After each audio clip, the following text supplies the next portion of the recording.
Wow, a little elf on the shelf has told me that this house has egg-free, dairy-free, and nut-free cookies. I'm glad to visit, so let's give it a try, guys. Hi, let's celebrate Christmas with these allergen-free gingerbread cutout cookies. They're perfectly spiced, buttery, delicious, and easy to make. They're also a crowd pleaser, which allows you to make them ahead of time and enjoy a cup of tea or coffee, and also not forgetting to leave some out for Santa. We begin by making our flax egg by combining 1 tablespoon of flax meal to 3 tablespoons of warm water. We whisk and then we set aside until it's nice and thick and frothy.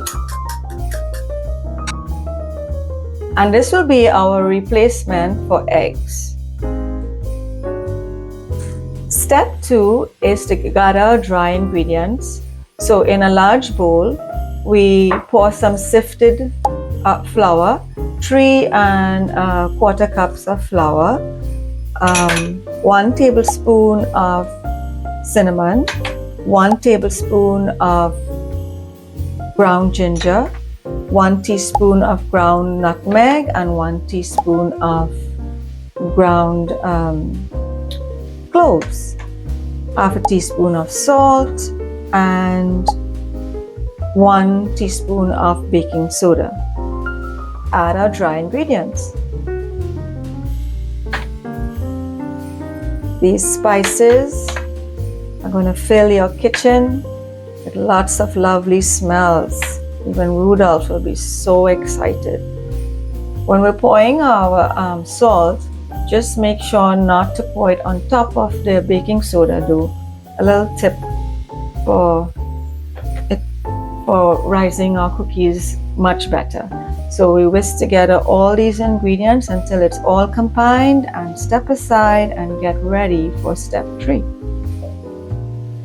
Step 3 is to gather our wet ingredients. That includes 3/4 cup of plant-based butter softened to room temperature, half cup of brown sugar. Today I'm using brown coconut sugar, and 2 teaspoons of vanilla extract. And the star of the cookie today is the molasses, which is 2/3 cup of molasses, and molasses gives the rich, deep caramel-like flavor and helps the cookie to keep its shape.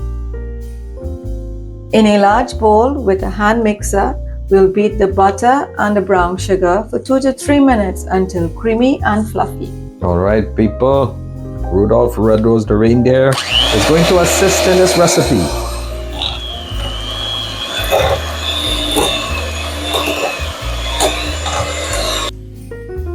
Don't forget the sugar, Rudolph.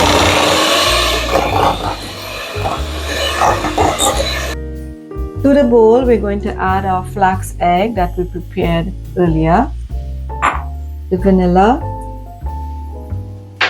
and the molasses. And we'll be beating this on medium speed until light and fluffy. You can always give it a little slight stir before the actual mixing with the mixture to prevent spills everywhere.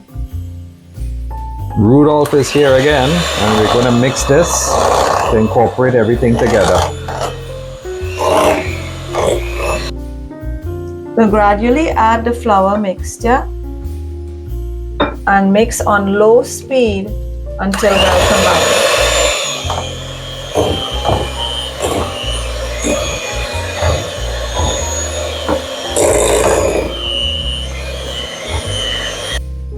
If the dough becomes too thick for the hand mixer, you can always go in with wash clean hands to help form the dough. On a clean countertop, we divide the dough into 2 portions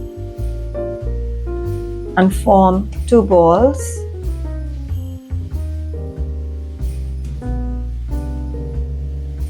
So we're going to place each disc into a large Ziploc bag,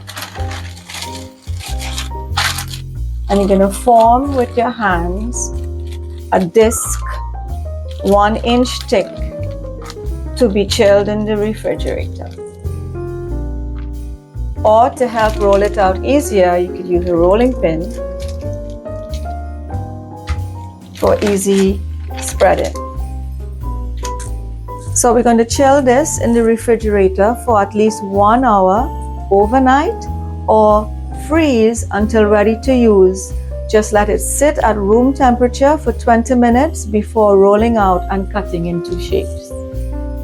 Once the dough has been chilled, preheat the oven for 350 degrees Fahrenheit or 180 degrees Celsius.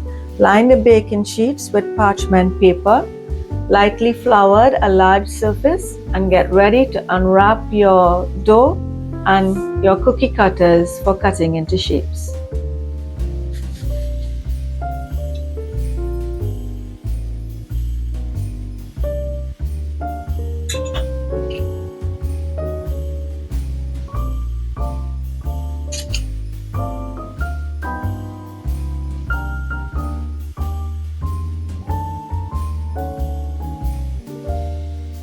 So I've used the extra pieces. I re-rolled it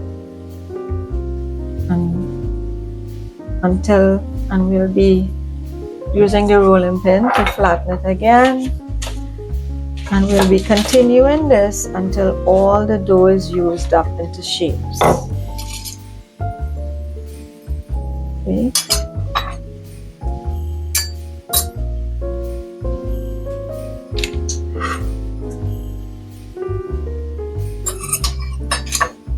I like to see the star shapes,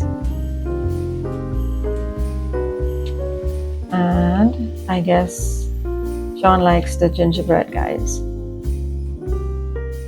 So now our cookies are ready to be baked in the oven for 10 to 12 minutes, and if you want extra crispy ones, you bake them for like about 14 to 15 minutes.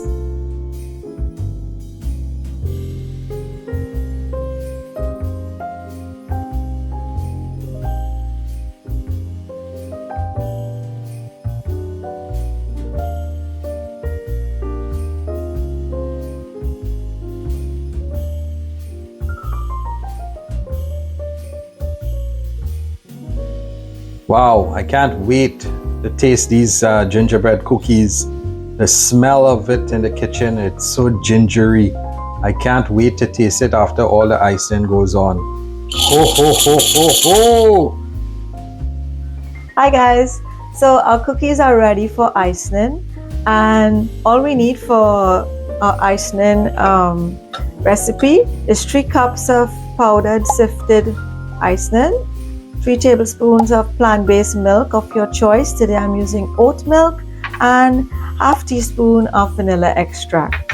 We'll just whisk everything together until combined, and our icing is going to be a little bit on the thick side because you want that thickness for decorating purposes. If it is very thick, too thick, then you can add 1 tablespoon of milk at a time to get it on the thinner side. So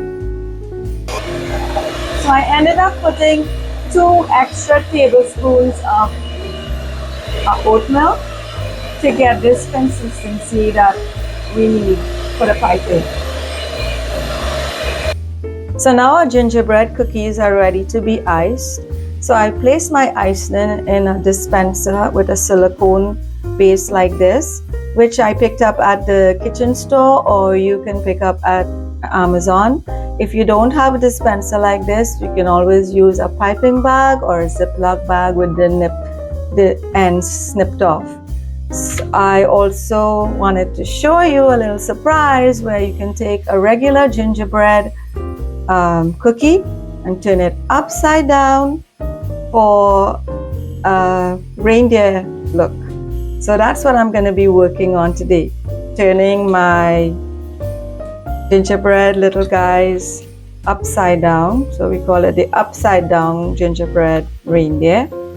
For the eyes, I'm using chocolate chips today, but you can buy store-bought Google eyes.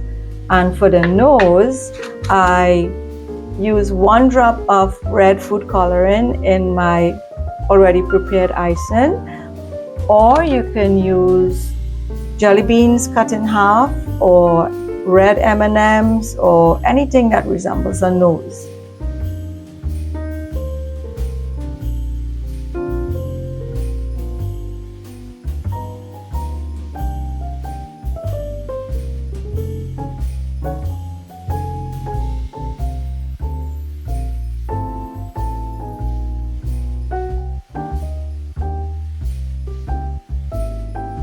These are some festive shapes that you guys can do. I can't wait for Santa to taste these and for you guys to try them yourself. Oh, and you know what? They put oat milk for me.